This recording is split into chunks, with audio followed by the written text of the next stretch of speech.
आदाब नाज़रीन, मैं सनम एजाज और आप देख रहे हैं दिन भर सनम के साथ हम हालात वाक़ात और सियासत पर नज़र रखते हैं। लेकिन आज की शुरुआत तामीर तरक्की से, जिसका दावा जम्मू कश्मीर के लेफ्टिनेंट गवर्नर मनोज सिन्हा ने श्रीनगर में एक कॉलेज में हो रही तकरीब के दौरान किया।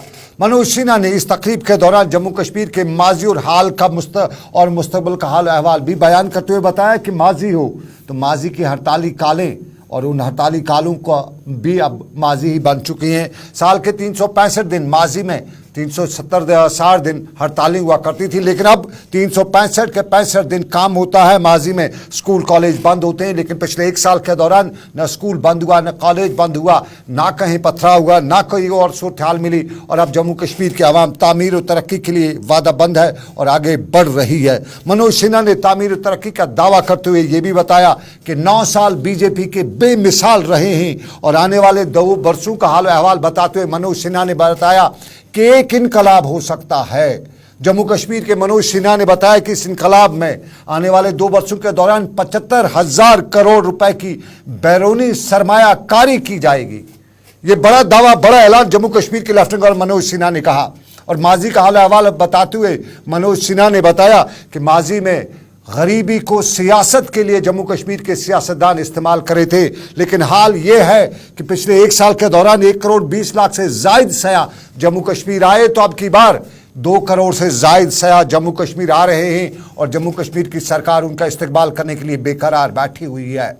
जम्मू कश्मीर के लेफ्टिनेंट गवर्नर मनोज सिन्हा ने तामीर तरक्की का हवाला देते हुए ये भी बताया कि हमारा एग्रो सेक्टर यानी हॉर्टिकल्चर और एग्रीकल्चर सेक्टर में एक इनकलाब की बात की जा रही है।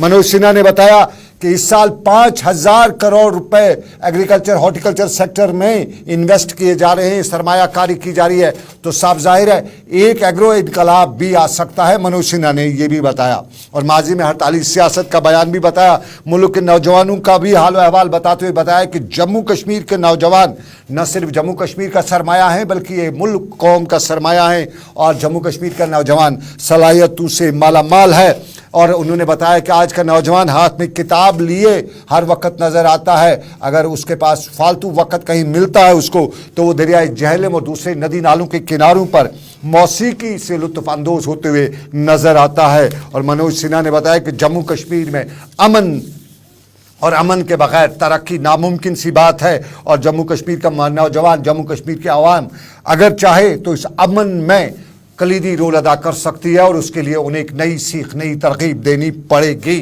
ये मनोज सिन्हा ने श्रीनगर में आज बताया। जरा सुनिएगा लेफ्टिनेंट गवर्नर मनोज सिन्हा ने श्रीनगर के अमर सिंह कॉलेज और दूसरे कॉलेजों में आज जो अपनी तकारीर की, क्या कुछ बताया नौजवानों के बारे में, तामीर और तरक्की के बारे में। कश्मीर कभी आतंकवादियों का हॉटस्पॉट था, आज वो टूरिज्म और तरक्की के हॉटस्पॉट के रूप में जाना जाता है।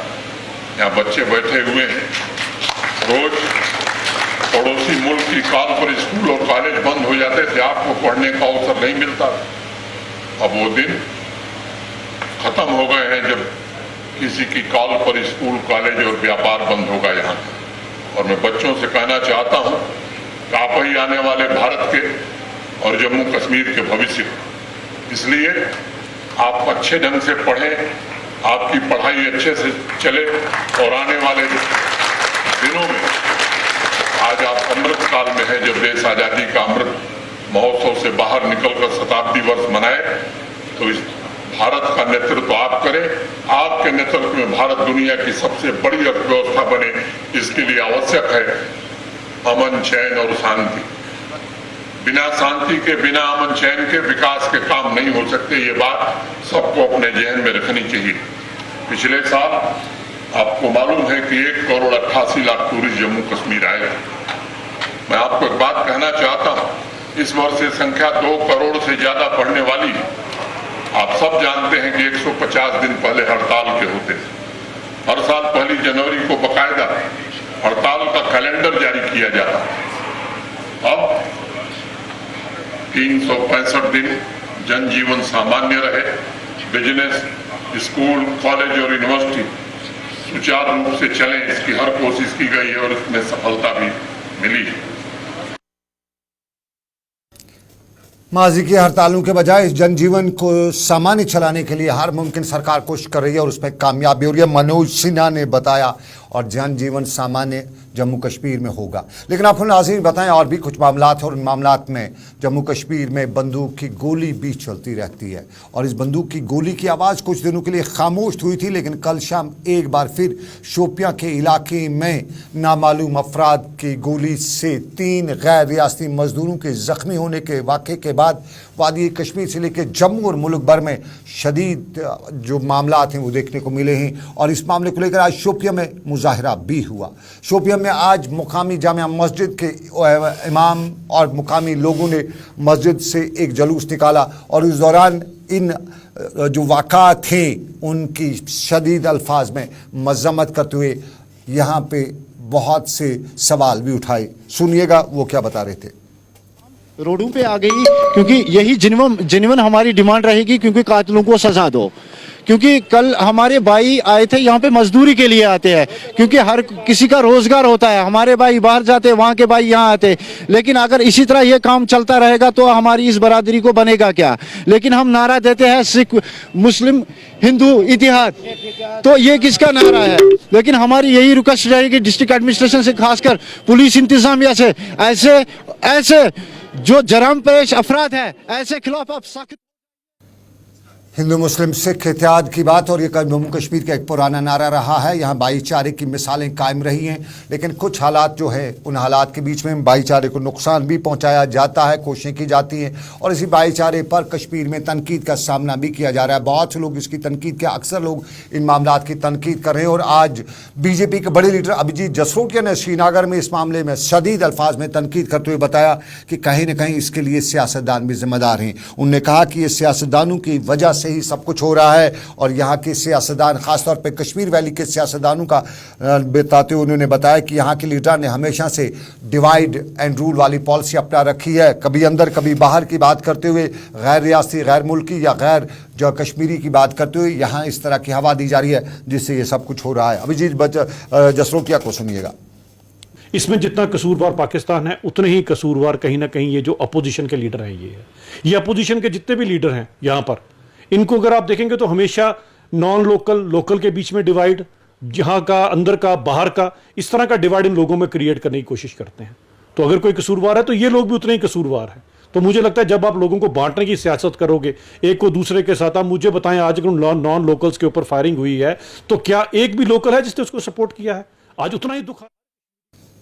किसी भी लोकल ने इसका सपोर्ट नहीं किया है और ना ही करेगा। ये कश्मीरियों की रिवायत रही और साफ जाहिर है कश्मीरियों ने हमेशा से तशद्दुद को रिजेक्ट किया है। लेकिन आपको नाज़रीन बताएं, सियासी जमातों ने भी इसकी शदीद अल्फाज में तनकीद की है। महबूबा मुफ्ती और उमर अब्दुल्ला ने कल शाम को ही ट्वीट करते हुए इसकी शदीद अल्फाज में मज़म्मत की थी और आज साबका वज़ीर आला गुलाम नबी आज़ाद ने भी मीडिया टॉक करते हुए इसकी मज़म्मत करते हुए बताया कि ये बहुत ही संगीन मामला है और यहाँ की न सिर्फ सियासी लीडरशिप को बल्कि जम्मू कश्मीर की आवाम को भी इसके खिलाफ खड़ा होना चाहिए। आज़ाद आज इस मामले पर मीडिया से बात कर रहे थे। ये मजदूर सिर्फ हमारी रियासत में नहीं आते, हमारे मजदूर भी रियासत के तकरीबन 10-15 सूबों में जाते हैं काम करने के लिए।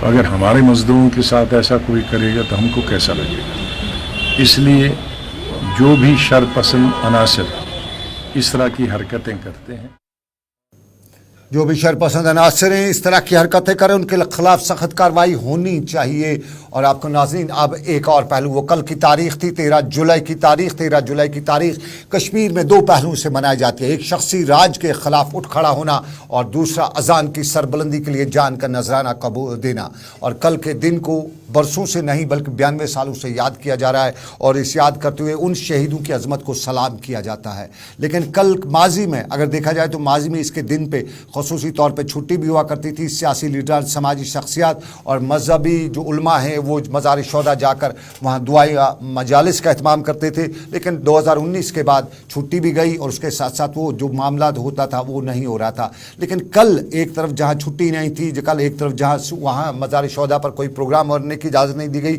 लेकिन शाम गए जल्दी पर तेल डालने का काम बीजेपी के लीडर कविंदर गुप्ता ने जम्मू में मीडिया से बात करते हुए बताया। मीडिया से बात करते हुए कविंदर गुप्ता ने जम्मू में बताया बताया कि ये जो इन लोगों की जो हिमायत करते हैं 13 जुलाई के शहीदों की, वो देशद्रोही हैं। और उसके बाद कश्मीर में बहुत से लोगों के कानून पर शीशा पिलाया जैसा मामला होने लगा। बहुत से लोग इसके खिलाफ उठ खड़ा भी हुए और आज ये मामला तरुण चुग से भी पूछा गया। श्रीनगर में बीजेपी के बड़े लीडर तरुण चुग भी थे और साफ जाहिर है तरुण चुग नब्ज पकड़ चुके थे, और जब उनसे नब्ज पकड़ने की बात हुई तो उनसे 13 जुलाई के हवाले से बात की गई, सवाल पूछा गया। तो सबसे पहले उन्होंने कल उमर अब्दुल्ला का जो पैदल मार्च था, जिसे पैदल मार्च उन्हें बताया था, उस हवाले से बताया कि उमर अब्दुल्ला महबूबा मुफ्ती या अब्दुल्ला मुफ्ती ख़ानदान का जो अक्सर नाम लेते हैं, उन्होंने बताया कि उन्हें सुर्खियां बटोरने के लिए कोशिशें करते रहते हैं और कल उनका मार्च भी सुर्खियां बटोरने वाली बात है। कविंदर गुप्ता पर भी उन्होंने बात की, सवाल का जवाब दिया, जिससे उन्होंने टोटली नकारा भी है। लेकिन सबसे पहले कल उमर अब्दुल्ला महबूबा मुफ्ती के घर का बंद कर दरवाज़ा खोलना वगैरह, उस पर उनका रद्द-ए-अमल क्या था, सुनिएगा कविंदर गुप्ता के बयान के पस मंज़र में तरुण चुग का बयान। यहाँ की जो फॉर्मर चीफ मिनिस्टर उनको हाउस अरेस्ट रखा गया, आधे पैदल चल रहे थे। ऐसे जो बिना सिक्योरिटी के निकले क्योंकि उनको विश्वास है कि देश के अंदर नरेंद्र मोदी जी की सरकार और यहाँ सुरक्षा एजेंसियां सुरक्षा करने के लिए कटिबद्ध हैं, इसलिए वो घर से निकले। और महबूबा जी तो अंदर से दरवाजा बंद करके खुद ही खटका रही हैं, खुद ही बंद किया है। वो एक ड्रामा है, सुर्खियों में रहने के लिए, अखबारों में छपने के लिए वो ड्रामेबाजी कर रहे हैं। आप ये बताइए कि अगर उमर साहब को कोई रोक नहीं रहा पैदल चलने से, तो आपको क्यों रोकेगा कोई? ये गुमराह कर रहे हैं, गुमराह कर रहे हैं, ड्रामा कर रहे हैं। ये कविंदर गुप्ता के बयान के पस मंज़र में तरुण चुग ने से भी पूछा गया, तो तरुण चुग ने इस मामले पर बताया कि वो पार्टी का बयान नहीं है, कविंदर गुप्ता का ज़ाती बयान है। और पहली बार बीजेपी के इस बड़े लीडर ने 13 जुलाई के शहीदों को सम्मान किया और 13 जुलाई के शहीदों के हवाले से ऐसा बयान दिया जिससे हम मुद्दाद नहीं कहेंगे। अगर आप डेमोक्रेसी इतना मानते हो तो जो लोग 1931 में मारे गए थे वो भी तो डेमोक्रेसी के लिए तो हम डेमोक्रेसी के समर्थन में हैं। हमने तो आज वो देश विरोधी कैसे हुए? कौन कह रहा है देश विरोधी? आपकी एक लीडर कविंदर गुप्ता। ऐसा है कि पार्टी का बयान होता है और हम जनता के साथ है, लेकिन कोई भी हम जनता के साथ हैं, पार्टी का बयान नहीं है। लेकिन आपको बताएं तरुण चुग कविंदर गुप्ता के बयान में कश्मीर की सियासी जमातों के बयानात कल से आना शुरू हुए थे, कुछ ट्वीट पे, कुछ सोशल मीडिया पे उस पर बहस भी कर रहे थे और ये भी पूछ रहे थे कि 2-3-4 साल पहले पीडीपी के साथ जब सरकार में थे तो तब आप वहाँ जाके सलूट दिया करते थे और कविंदर गुप्ता बतौर मिनिस्टर सरकार के भी वहाँ पे गए थे। तो आज ये बयान कैसा तजाद क्यों, और उसी पर यहाँ के सियासी जमातों ने बयान दिया। सलमान निज़ामी डेमोक्रेटिक आज़ाद पार्टी के लीडर भी है, तर्जुमान है, और उनने भी आज इसी तरह का सवाल उठाते हुए कविंदर गुप्ता से पूछा कि माजी और हाल इसमें इतना ज़्यादा तजाद नहीं, फ़र्क नहीं, फिर लेकिन बयान में तजाद क्यों? कविंदर गुप्ता के बयान के पस मंज़र में सलमान निज़ामी। देखिए, जो 22 कश्मीरी हमारे जो मार्टियर्स थे, ये दिन उस वक्त भी मनाया गया था जब बीजेपी और पीडीपी की हुकूमत थी और कविंदर गुप्ता साहब जो हैं डिप्टी चीफ मिनिस्टर थे, स्पीकर थे। उस वक्त उनको याद नहीं रहा? ये आज बयान दे रहे हैं, उस वक्त क्यों नहीं बयान दिया? उस वक्त तो पीडीपी के साथ शामिल थे। तो बीजेपी को समझना चाहिए कि यहाँ लोगों के सेंटिमेंट्स यहाँ के शहीदों के साथ हैं जो उस वक्त। सलमान निज़ामी। लेकिन आपको बताएं बशार बुखारी भी साहब का पीडीपी सरकार में वजीर रह चुके हैं और उनने भी आज मीडिया से बात करते हुए कविंदर गुप्ता के बयान की मजम्मत करते हुए बताया कि शहीद जो वतन पे हुए हैं वो किसी मजहब के नहीं होते हैं, वतन वतन होता है। और जब जम्मू कश्मीर के जो शहीद हुए हैं 13 जुलाई को, तब उन्होंने हिंदुस्तान के खिलाफ नहीं बल्कि शख्सी राज के खिलाफ आवाज़ उठाई थी और उन जैसा शहीद ऐसे ही है जैसे दूसरे जो जिन्होंने वतन की आज़ादी के लिए लड़ाई लड़ी है। अब मुझे बताइए खुदारा, जो अंग्रेजों के खिलाफ लड़ता है आप इसको शहीद बताते हैं? ठीक है, मान लेते हैं हम मुल्क के लिए जिसने जान दे दी। इधर हम भी वही प्रोसेस में थे कि हम भी राजवाड़े खत्म कर दें, महाराजा का रूल खत्म कर दें, डेमोक्रेसी आ जाए। उसमें भी जब लोगों ने एहतिजाज किया तो उनको मारा गया, तो हम उनको शहीद करार देते हैं और अभी तक मानते हैं, मानते रहेंगे। अब मुझे यह समझ नहीं आ रहा है कि अगर निजाम ऑफ हैदराबाद के खिलाफ वहां की मेजॉरिटी कम्युनिटी ने आवाज उठाई और फिर उसको भी मुल्क के साथ जम कर दिया गया उस स्टेट को, और नवाब जूनागढ़ के खिलाफ भी आवाज उठाई गई, उसको भी मुल्क के साथ जम कर दिया गया। अगर वो चीज सही है तो यहां की जो तहरीक 31 की थी 13 जुलाई की, वो सही क्यों नहीं है? और अगर आप यहां पे उनको शहीद नहीं मानते हैं या उनको वो दर्जा नहीं देते जो उनको मिलना चाहिए, तो आप यहां पे महाराजा की छुट्टी करते हैं, ठीक है, तो फिर उधर निजाम ऑफ हैदराबाद की भी छुट्टी कर लीजिए ना उनके दिन पे, या इस जूनागढ़ का जो नवाब था उसमें भी। ये डाइकोटमी कैसी है? ये डाइकोटमी कैसी सवाल उठा रहे थे बीजेपी पीडीपी साहब का पीडीपी लीडर बशारत बुखारी साहब का वजीर बशारत बुखारी, और बशारत बुखारी पीडीपी के बाद नेशनल कॉन्फ्रेंस और उसके बाद पीपल्स कॉन्फ्रेंस में भी चले गए थे। पिछले दिनों ने पीपल्स कॉन्फ्रेंस भी छोड़ी है, लेकिन आपको नाज़रीन बताएं पीडीपी ने भी इस पर अपना बयान दिया। और पीडीपी ने जहां कल महबूबा शाम गए, महबूबा मुफ्ती ने ट्वीट किया, सुबह सुबह पीडीपी के मोहम्मद इकबाल त्रंबू ने भी कविंदर गुप्ता के बयान की मजम्मत करते हुए बताया कि जो इस तरह का फीडबैक दिल्ली को दे रहे हैं, और दिल्ली इनके फीडबैक जो जम्मू कश्मीर की पॉलिसी अख्तियार करती है, वो सबसे बड़ी जम्मू कश्मीर में तामीर तरक्की की और रुकावट भी है, क्योंकि बीजेपी जम्मू कश्मीर की बीजेपी लीडरशिप जो है वो मरकज़ को गलत फीडबैक देती है। जैसा हमारे प्राइम मिनिस्टर ने या हमारे होम मिनिस्टर ने अक्सर ये बताया है कि वो जम्मू कश्मीर के लोगों और गरीब लोगों के लिए काम करना चाहते हैं, लेकिन ग्राउंड पर वो काम कहीं नज़र नहीं आ रहा है। हर कोई पॉलिसी जो है गरीब आवाम के खिलाफ हमको दिखाई दे रही है। कहीं ना कहीं हम मानते हैं कि ये जो यहाँ की लोकल बीजेपी लीडरशिप है, ये जो फीडबैक मरकज़ी सरकार में देते हैं, ये सही फीडबैक नहीं देते हैं। इसकी आपने अभी ये मिसाल दे दी। यहाँ की ग्राउंड सिचुएशन सही तौर पे मरकज़ को बीजेपी की रियासी लीडरशिप या यूटी लीडरशिप नहीं दे रही है, जिसकी वजह से जो पॉलिसीज़ यहाँ की बनती हैं वो कश्मीरी आवाम के ख़िलाफ़ बनती जा रही है। ये इकबाल त्रंबू का बयान था। लेकिन पॉलिसी की बात करें तो हम आपको कुछ वाक़ात से बाखबर करा रहे हैं, और उन वाक़ात में कुछ ऐसे मसाइल हैं जिसमें बेरोज़गारी सर चढ़ कर बोल रही है, उस पर भी हम बात करेंगे। लेकिन उससे पहले हमारे पास अफसोसनाक खबर ये भी पहुँची है कि कुलगाम के प्रनिहाल गाँव में बच्चे माजूर होते जा रहे हैं। 9-15 के करीब गुज्जर बस्ती के जो घराने हैं, उनमें से 9 बच्चे जो हैं वो जिस्मानी तौर पे माजूर हो रहे हैं, और 6 से 7 साल की उम्र के ये बच्चे जो हैं, मासूम बच्चे, इनके माजूर होने की वजह जो है वो मालूम नहीं हो सकी है। मुकामी लोगों का कहना है कि वो चल नहीं सकते हैं, उठ नहीं सकते हैं, फिर नहीं सकते, और कुछ बच्चों को चंडीगढ़ के अस्पताल भी पहुंचाया गया है। इधर श्रीनगर के जो चिल्ड्रन अस्पताल है वहाँ से भी अच्छी खबरें नहीं आ रही है। श्रीनगर के चिल्ड्रन अस्पताल में बताया जा रहा है कि बच्चों की अमवाती शरह जो है वो बहुत ज़्यादा हो चुकी है। फैसल मेरे साथी इस सारे मामले पर नजर रखे हुए थे। हम सीधा फैसल के पास चलते हैं, और फैसल रियाज से हम जानना चाहेंगे कि श्रीनगर के बच्चा अस्पताल, नई इमारत, नया इंफ्रास्ट्रक्चर, नया सब कुछ, तो बच्चों के ये अमवात की मरने की जो रेट है ये ज़्यादा क्यों है? 3-4 साल पहले श्रीनगर का जो पुराना बच्चा अस्पताल है वहाँ बच्चों की अमवात का जो सिलसिला देखने को मिला था, उसके बाद एक हाहाकार मची थी कश्मीर में। तो आज ये क्या मामला है, क्या वजह है, ज़रा सुनिएगा। फैसल बताइएगा, आप पूरे मामले पर नजर रखे हुए थे, क्या बता रहे हैं डॉक्टर्स, क्या बता रहे हैं एक्सपर्ट्स, और क्या ग्राफ है वहाँ का?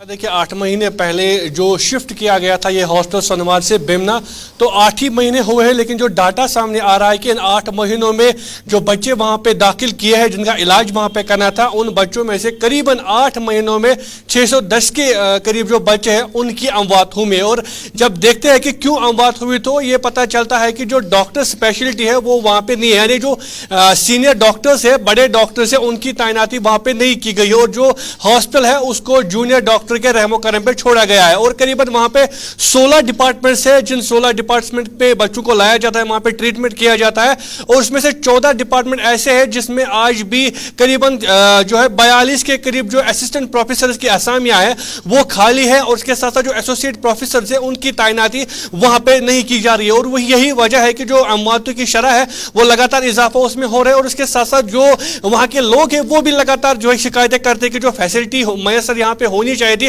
वो नहीं हो रही। हालांकि 100 करोड़ रुपए का प्रोजेक्ट है, 500 बेड हॉस्पिटल है, सुपर स्पेशलिटी हॉस्पिटल, लेकिन उसके बावजूद भी जो टेक्निकल आला जो जदीद टेक्नोलॉजी से लेस वहां पे इक्विपमेंट्स होने वाले थे, MRI की बात करें या सिटी स्कैन की बात करें, वो आज के डेट में वहां पे मैसर नहीं है। और उसके साथ साथ जो मैन पावर है, मैन पावर भी काफी ज्यादा कमी वहां पे हुई, क्योंकि कुछ साल पहले एक रिक्रूटमेंट स्टार्ट की गई थी। बताया गया था कि 450 के करीब पैरामेडिकल स्टाफ को वहां पे पोस्ट किया जाएगा नए हॉस्पिटल में, लेकिन अभी तक वो रिक्रूटमेंट प्रोसेस नहीं हुई है, और उसके साथ साथ जो बेसिक फैसिलिटी हॉस्पिटल में होनी चाहिए थी, वहाँ पे मेडिकल शॉप नहीं है, वहाँ पे आपको बता दें कि जो पैरामेडिकल स्टाफ है वो होना चाहिए, वो वहाँ पे नहीं है, और इसके साथ साथ ऐसी जुमला कई फैसिलिटीज है जो अभी भी वहाँ पे मौजूद नहीं है, जिसके आए रोज लोग शिकायत करते हैं। लेकिन ये जो आज का डाटा है वो इसके हवाले से आया है कि वहाँ पे सीनियर डॉक्टर्स की तैनाती नहीं है, जूनियर डॉक्टर्स वहाँ पे है, जिसके नतीजे में जो प्रॉपर केयर है वो बच्चों को नहीं मिलता है और उनकी अमवात वहाँ पे हो जाती है। आपको बता दें कि डिपार्टमेंट ने भी इससे पहले कहा गया था हम वहाँ पे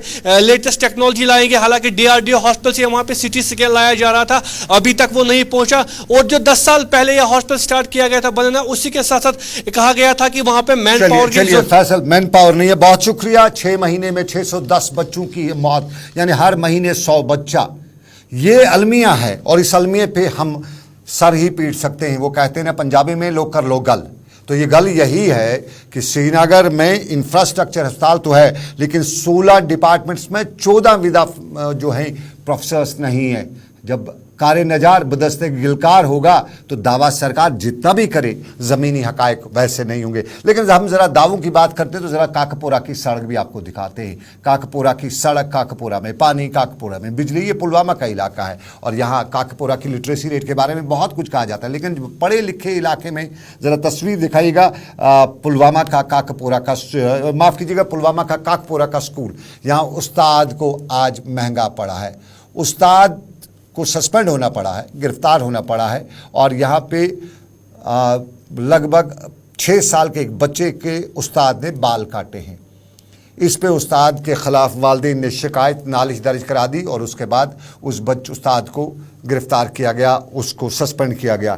ये बच्चे की बात है। इस बच्चे के मामले पे हम बहुत कुछ कह सकते हैं, वैसे उम्मीद है कि उस्ताद को जिस तरह से जो सज़ा दी जा रही है ये सही नहीं है, इससे हम सही नहीं मानते, क्योंकि 6 साल के मासूम बच्चे, फर्स्ट प्राइमरी का बच्चा, उसके साथ उस्ताद को कोई दुश्मनी नहीं है। और जब हमने पता किया, हो सकती है दुश्मनी नहीं हो सकती, हमने जब पता किया तो मालूम हुआ कि उस बच्चे के बाल लंबे थे। उसने कई बार बताया था कि आप अपने बाल कटवा लो, वालिदैन को बताओ, वो बाल नहीं कटवा के आया और उसके बाद उस्ताद ने थोड़ा सा उसको पुनिश किया तो उसके थोड़े से 1-2 बाल काटे। इंस्टेड ऑफ उसको थप्पड़ मारता, गुस्सा करता, उसने उसको ये कर लिया और उसके बाद वालिदैन ने उस उस्ताद के खिलाफ। तो ये मामला जो है ये नहीं होने चाहिए। ऐसे मामलात से उस्ताद का जो पेशा हमारा है बहुत ही मुक़द्दस पेशा है और उस पेशे पे हम बहुत सी बातें कर सकते हैं। लेकिन हम दूसरे पहलू पर चलेंगे, बात बच्चों की। लेकिन ख़बर आपने पढ़ी होगी, कश्मीर के त्राल के इलाके में हांगुल जो है उसका सबसे बड़ा ब्रीडिंग सेंटर बन रहा है।